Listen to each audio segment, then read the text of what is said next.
Thank you very much. It's a great honor to have a friend of mine who's become very friendly over the last number of years. We knew each other before, but Mark is the head of NATO, Mark Rutte, Secretary General of NATO. Highly respected by everybody that knows him, but in particular the European countries. They have great reliance on him, and he's done a fantastic job. And we had a tremendous meeting, I guess it's about a month ago, and I think Mark will tell you that it was really perhaps more important the date of November 5th. That was the election day. Maybe that was the most important because we've made tremendous progress together. And one of the reasons that you're here today is to hear that we are very unhappy, I am, with Russia. But we'll discuss that maybe a different day. But we're very, very unhappy with them, and we're going to be doing very severe tariffs if we don't have a deal in 50 days. Tariffs at about 100%. You'd call them secondary tariffs. You know what that means. But today we're going to talk about something else. And as you know, we've spent $350 billion approximately on this war with Russia and Ukraine, and would like to see it end. It wasn't my war, it was Biden's war. It's not my war. I'm trying to get you out of it. And we want to see it end. And I'm disappointed in President Putin because I thought we would have had a deal 2 months ago, but it doesn't seem to get there. So based on that, we're going to be doing secondary tariffs if we don't have a deal in 50 days. It's very simple. And they'll be at 100%. And that's the way it is. That can be more simple. It's just the way it is. I hope we don't have to do it. But regardless, we are going to be, we make the greatest military equipment in the world, whether it's missiles. You saw that recently in Iran, the way those planes flew in. They had every single, 14 bombs hit every target. Then you had the helicopters shoot a total of 30 bombs, 30 missiles, and they hit every single, Marco, is that right? Every single piece, every single target. And it was, I guess, on a scale of 0 to 10, they say it was about a 15. That's how successful it was. That's how lethal it was, a word they like to use nowadays. But it was an amazing, well-organized attack that people in this country wanted to do for 24 years. You know, when we had the pilots in last week, they were saying, sir, we've been practicing this for 24 years, meaning people, not them, but other people that are a little older now. But they too, and you were the one that let us do it. But we've been practicing it 3 to 4 times a year for 22, 24 years, because they always knew they had to stop Iran from doing what they were doing, which is trying to come up with a nuclear weapon, a nuclear bomb. And we did it very successfully. And we make the best equipment, the best missiles, the best of everything. The European nations know that. And we've made a deal today, and I'm going to have Mark speak about it, but we've made a deal today where we are going to be sending them weapons and they're going to be paying for them. The United States will not be having any payment made. We're not buying it, but we will manufacture it and they're going to be paying for it. Our last meeting of a month ago was very successful in that they agreed to 5%, which is more than $1 trillion a year, so they have a lot of money. And these are wealthy nations. They have a lot of money, and they want to do it. They feel very strongly about it, and we feel strongly about it, too. But we're in for a lot of money, and we don't want to do anymore, and we can't. But we make the best, and we're going to be sending the best to NATO, and in some cases to maybe, at Mark's suggestion, if we go to Germany, where they're going to send early on missiles, and they'll be replaced, and NATO is going to take care of it. It's going to be coordinated by NATO, and they're going to work very much with Matt Whitaker, who's right here, who's a great ambassador, and Matt's going to be coordinating. You better do a good job, Matt. I will. But Matt's going to coordinate. He's a very talented guy. He's going to coordinate everything. So in a nutshell, we're going to make top-of-the-line weapons, and they'll be sent to NATO. NATO may choose to have certain of them sent to other countries where we can get a little additional speed, where the country will release something and it'll be mostly in the form of a replacement. And I'd like to have Mark, and again, just a highly respected, pretty young guy, pretty young guy for having had the career that he's had, because he had an amazing career before going to NATO. So and we spent a lot of time together over the last couple of months. And if you could say a few words. Absolutely. No, Mr. President, dear Donald, this is really big. This is really big. You called me on Thursday that you had taken a decision. And the decision is that you want Ukraine what it needs to have to maintain, to be able to defend itself against Russia, but you do want the Europeans to pay for it, which is totally logical. And this is building on the tremendous success of the NATO Summit. The 5%, but also the decision to keep Ukraine strong and the decision to increase our defense industrial production.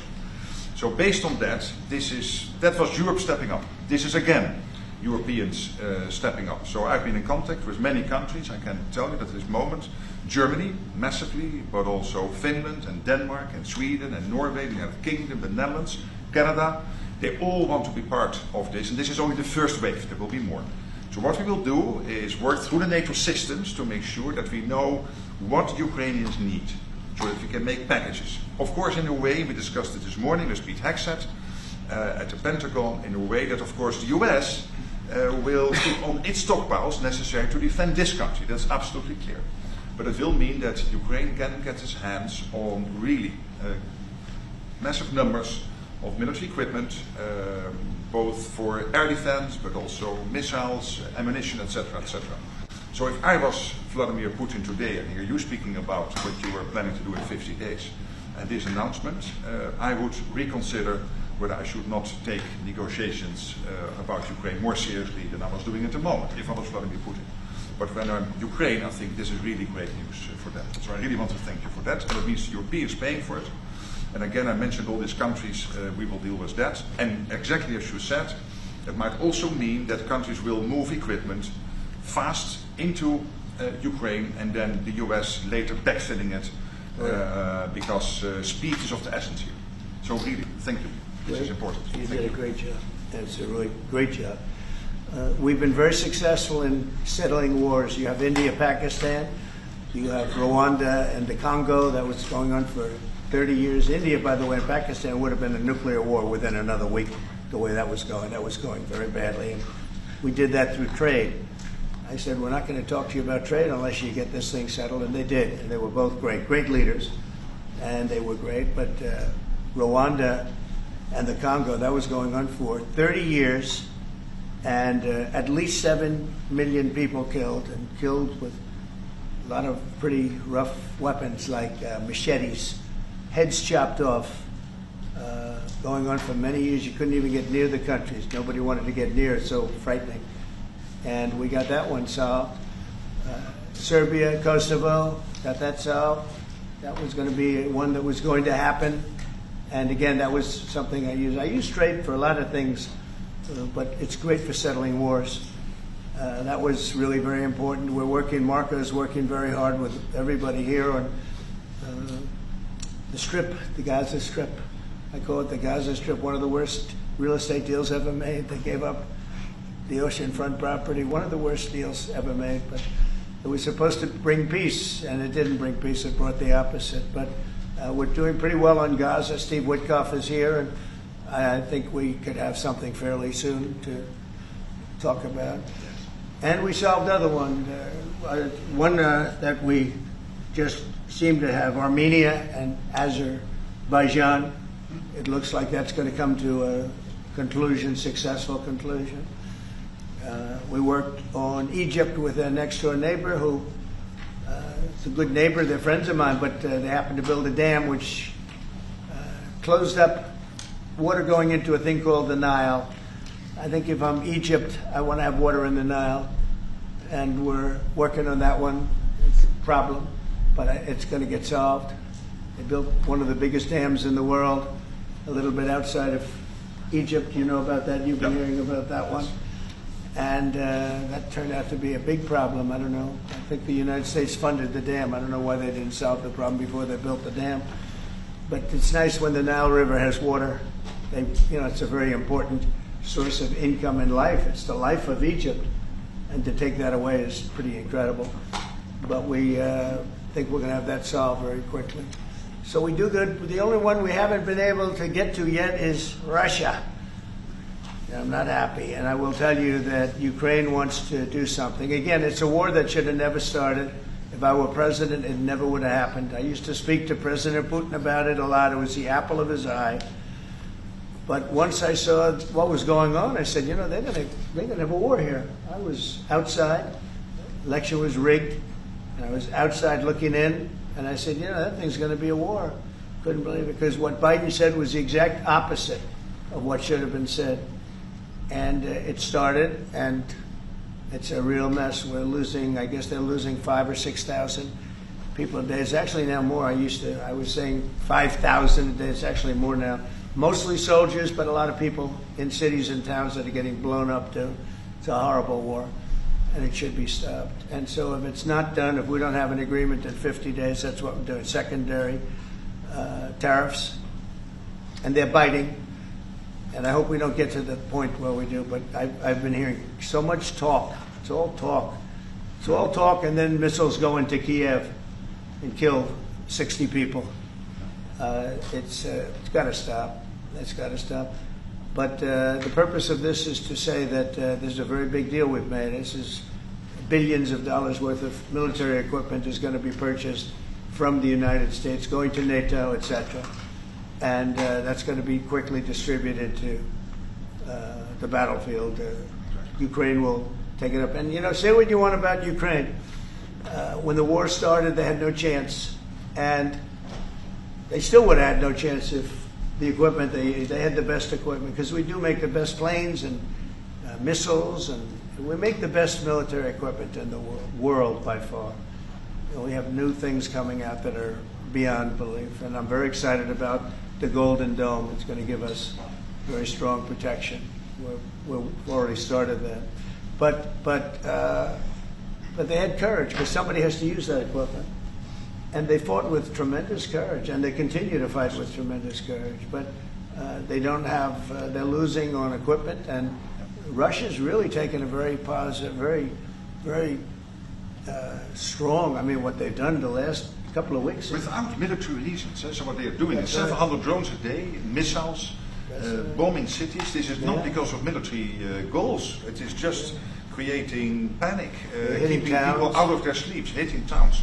Yeah. It's really terrible, and it is meaning a lot of people lose their lives, but also the infrastructure, whole cities being they're wiping out the electric. It's going to take years to rebuild it.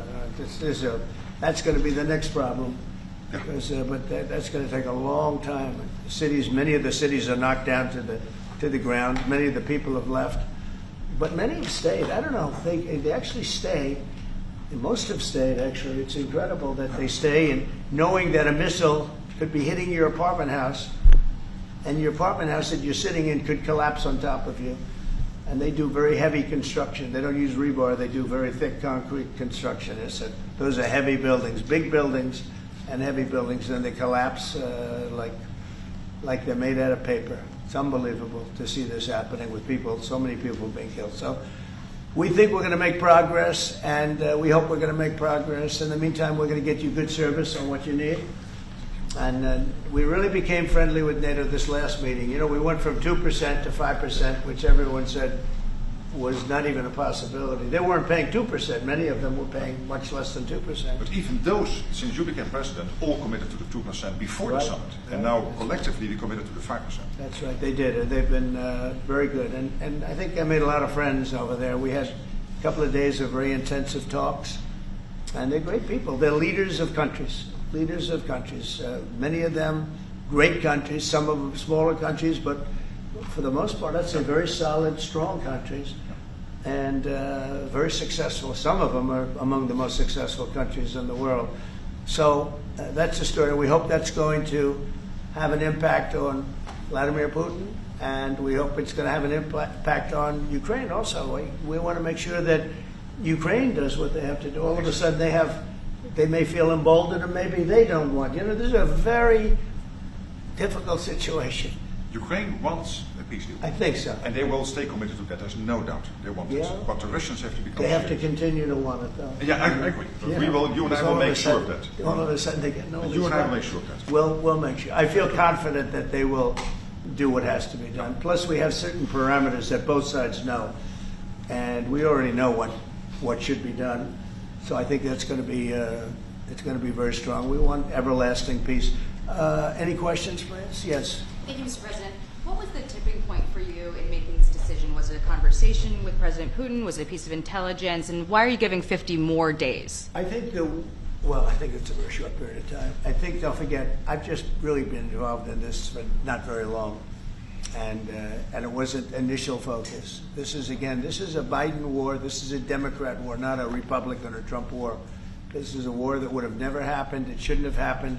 A lot of people being killed. When the final numbers come in, you're going to see a lot more people are being killed in this war than you think, than you've been writing about. It's a very deadly war. They're all bad, but this is a very deadly war. The numbers are going to be far greater. When an apartment house comes down, and they say 2 people were slightly injured. No, many people were killed. And those numbers will be at some point accurately reported. So far, they're not. It's a deadly war. I think that you're just going to see. I think you're going to see strong movement. I hope so. I hope so. And what about the secondary tariffs are very, very powerful. What about the tariffs that the Republicans in the House and the Senate have ready? Those were Yeah. 500%. Sure. Why are you doing 100%? Well, the Republicans are moving very strongly in the Senate, giving us total control of it. But I'm not sure we need it, but it's certainly good that they're doing it. And Lindsey Graham's working hard. The whole John Thune, all of them, they're all working hard, and they're in coordination with Mike Johnson, Speaker in the House. And I think they've actually crafted a pretty good piece of legislation. It's probably going to pass very easily, and that includes Democrats. And there are some little tweaks, but I don't want to say I don't need it because I don't want them to waste their time. It could be very useful. We'll have to see. But we can do secondary. We're probably talking about 100% or something like that. So can you clarify We can do for me? secondary. We can do secondary tariffs without the Senate, without the House. But what they're crafting also could be very good. So are you suggesting then that the Congress should move forward with those sanctions, the 500%, and that your 100 would be a separate additional package? Yeah, I mean the 500 is, sort of meaningless after a while because at a certain point it doesn't matter. It's not going to be, it's 100. 100 is going to serve the same function. But yeah, I have it at 100%. They may have it. I don't know what they're going to end up with. They may have it at 100 too. They may have it at 500. But they're doing some good work in the House, and I think in the House and the Senate. And as you know, they're coordinated, and they can have it done quickly. They said they'll have it as quickly as I need it. So we'll see. We're talking to him. In fact, John Thune's coming over later on to talk. Did you call for it yet? Yeah, he's gonna come over. Thank you, Mr. President. Is it your view that Vladimir Putin mischaracterized his dedication to? Is it your view that Vladimir Putin did not clarify his intention to a peace deal? Well, and what happens now in the next phase? Is there? You're going to see. I mean, we're going to go for a period of time. Maybe he'll start negotiating. I think I felt, I don't know about you, Mark, but I felt that we had a deal about 4 times. Mm-hmm. And here we are, still talking about it. And he didn't send serious people to the negotiations. So I remember that you were able, with Marco Rubio and with Steve Witkoff, to get these talks going in Istanbul. Yep. I remember I was myself in Turkey for NATO business in May, and we really put pressure on the Ukrainians to send a senior team into Istanbul, and they did. But then the Russians came up with this historian explaining history of Russia since 1250. We thought, and I thought, we should have had a deal done a long time ago. But it just keeps going on and on and on. And every night people are dying. A lot of people, a lot of Russian soldiers are dying, by the way. And a lot of Ukrainian soldiers too. But a lot of Russian soldiers are dying. 100,000 Russian soldiers since 1st of January. Since January. 100,000 Russian soldiers dead since January. So if anybody in Moscow is listening to this, Again, 100,000 dead Russians since January. This is what President Putin is doing at the moment. Yeah, please. Will these be Patriot missiles specifically, or Patriot batteries that you're planning? And Everything. when do you everything. It's everything? Patriots. It's all of them. It's a full complement with the batteries. And when do you expect them to arrive in Ukraine, sir? Well, we're going to have some come very soon, within days, actually. Because a couple of the countries that have Patriots are going to swap over and will replace the Patriots with the ones they have. And Matt will coordinate with NATO.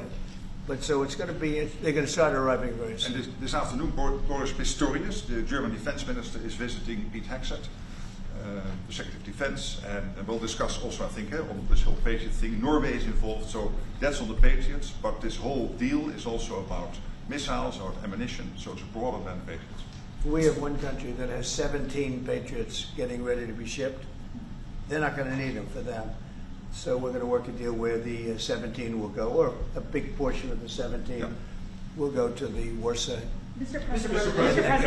That could be done very quick. Mr. President. Mr. President, Yeah, please. could this transaction with NATO be viewed as a step towards achieving peace, letting Putin know that now Zelensky has a little bit more powerful tools in his tool chest, and maybe that brings him to the table to achieve peace? I know that you wanted to do that. Brian, that's what we've been saying. I think you might have expressed it better if you wanted to. I'm just That's trying to exactly what That was a summary. That was a nice summary. I think he's done better than us. He's a very good guy, I can tell you that. But no, it's well said. Yeah, I think this is a chance at getting peace. Or it's just going to be the same thing. And I have to tell you, Europe has a lot of spirit for this war. A lot of people, when I first got involved, I really didn't think they did, but they do. And I saw that a month ago, and you were there, most of you, many of you were there. The level of esprit de corps, spirit that they have is amazing. They really think it's a very, very important thing to do, or they wouldn't be doing it. Look, they're agreeing to, they're paying for everything. We're not paying anymore. We have an ocean separating us. I said, we have a problem. We make the best stuff, but we can't keep doing this. And Biden should have done this years ago. He should have done it from the beginning, but he didn't. He didn't know he was there. This guy, what a horrible job they did to this country. And I just hope between the border and this and so many other, inflation, what a horrible administration. The worst administration in history, in my opinion. It's not my opinion. I think it's everybody's opinion. But this is something that shouldn't have happened, and we're going to see if we can end it. If I can follow up. I do want to make one statement. Again, I said it before. This is not Trump's war. We're here to try and get it finished and settled and whatever. Because nobody wins with this. This is a loser from every standpoint. But from day This one, was Biden, and this was other people. And it's a very sad. It's a very sad situation. This gentleman's doing a great job. I think he's going to get it, and Matt and everybody else that's working on it. I think he'll get this thing over with. Hopefully. Mr. President, you've praised European countries today as standing up for Ukraine, as being strong. Will you allow them to continue to negotiate tariffs lower than 30% before August 1st, or is the deal set at this point? What does that mean? You mean you're talking about the tariffs? On trade, on tariffs. You're back on tariffs. You're on a more friendly tariff, right? A little bit more friendly tariff. Perhaps. No, we're going to be talking to people. We have, I watched the show this morning. They were talking about, well, when's he going to make the deal? The deals are already made. The letters are the deals. The deals are made. There are no deals to make. They would like to do a different kind of a deal, and we're always open to talk. We are open to talk, including to Europe. In fact, they're coming over. They'd like to talk to us. Mr. President, is there any concern about the U.S. stockpiles? There was a pause in delivery of weaponry to Ukraine in order to evaluate, apparently, the U.S. stockpiles. What came out of that? Evaluation. I mean, this was a very big, what we're talking about today is a very, very big day. And what Pete was doing, and me too, I knew what Pete was doing, was evaluation, because we knew this was going to happen. And now we actually announced it. They voted on it. It's all been done. So obviously that has a big impact on, when you say pause, obviously you're not going to be doing things if you don't know what's going to happen here. But we were pretty sure this was going to happen, so we did a little bit of a pause. But this is a very big This is a very big event today. This is something Mr. very... President, if Putin escalates further, how far are you willing to go in response? In what? How far are you willing to go if Putin were to escalate, send more bombs in the coming days? Don't ask me a question like that. How far? I want to get the war settled. They're not Americans that are dying in it, and you know I have a problem, and JD has a problem. It's a stance that he's had for a long time. They're not Americans dying, but there are a lot of people dying, and on something that should be able to be settled. And we all agree with that. This group of people, you know, we want to defend our country, but you know, ultimately, having a strong Europe is a very good thing. It's a very good thing. So I'm okay with that. Yeah, please, in the back. Yeah. Is there a ceiling on what the Europeans are willing to pay for? And it sounds like, well, are you ruling out the U.S. paying for from additional weapons through drawdown authority? Shall I try to answer that? Because basically what the president is saying, that he is willing, of course, taking consideration what the U.S. needs itself. So it's not that you can have a shopping list and you can order whatever you want, because the U.S. has to make sure that the U.S. keeps its hand on what the U.S. needs, also to keep the whole world safe, because in the end you are the police agent of the whole world. You're the most powerful nation on earth, the most powerful military on earth. But given that, the U.S. has decided to indeed massively supply Ukraine with what is necessary through NATO. Europeans 100% paying for that. And what we have been doing over the last couple of days is talking with countries, and I just mentioned the ones who in the first wave immediately said, we want to chip in. And then you're really talking about big numbers. Take Germany visiting today. They're really talking about big numbers. Can we get some clarity? I will say that I spoke with Germany, spoke with most of the larger countries, and they are really enthusiastic about this. They want to, and you know, they're willing to go very far. I will tell you, you know, as per your question, how far would I go? They want to go very far. They don't want this to happen. That's why I think from Putin's standpoint, it would really be good. He gets the country's economy is doing very poorly, and he's got to get his economy back. He's got to save his economy. He could save his country in a sense, but the economy can destroyed a lot of countries over the years. He wants to get that economy back. And you know, he's got a great country for trading and other things. If they could use the assets instead of war, he's got some tremendous potential. That's what I would say. How did you deliver this news to Putin, sir? Say it? How did you tell Putin this was coming? I speak to him a lot about getting this thing done. And I always hang up and say, well, that was a nice phone call. And then missiles are launched into Kiev or some other city. And I said, it's strange. And after that happens 3 or 4 times, you say, the talk doesn't mean anything. My conversations with him are always very pleasant. I say, isn't that a very lovely conversation? And then the missiles go off that night. I go home, I tell the First Lady, you know, I spoke to Vladimir today. We had a wonderful conversation. She said, oh, really? Another city was just hit. So it's like, look, he's, I don't want to say he's an assassin, but he's a tough guy. It's been proven over the years. He's fooled a lot of people. He fooled Bush. He fooled a lot of people. He fooled Clinton, Bush, Obama, Biden. He didn't fool me. But what I do say is that at a certain point, you know, ultimately talk doesn't talk. It's got to be action. It's got to be results. And I hope he does it. It's potentially such a great country to be wasting so many people on this and the money. And look at what's happened to his economy. Look at what's happened. So, and with the threat in 50 days, yeah, the economy will be hit very hard. I mean, look, I hope he's going to do it. He knows the deal. He knows what a fair deal is. If there is such a thing as a fair deal, there's no winners here. This is a loser. This is a loser. And I dealt with him from the beginning. It wouldn't have happened, but I will say Ukraine was the apple of his eye. We talk about it. It was the apple of his eye, but it wasn't going to happen. And he understood that. It wasn't going to happen. And then I noticed, after I was out, I noticed soldiers forming at the border. Yeah.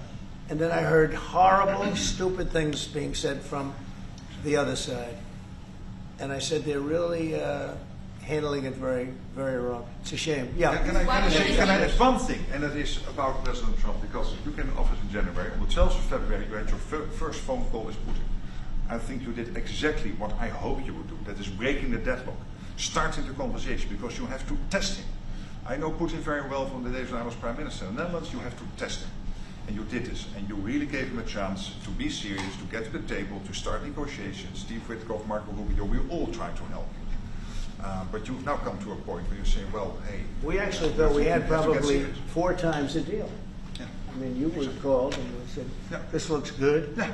And then the deal wouldn't happen because bombs would be thrown out that night and you'd say, we're not making any deals. It was like... But it's you very- making the deadlock was crucial because you had to start that process, and you were the only one who was able to do that. I think we'll get it done. Do you think he's reasonable enough to negotiate an end to I think we're this? going to get it done. I think, look, this is a very powerful situation. You have very wealthy countries buying the best equipment in the world.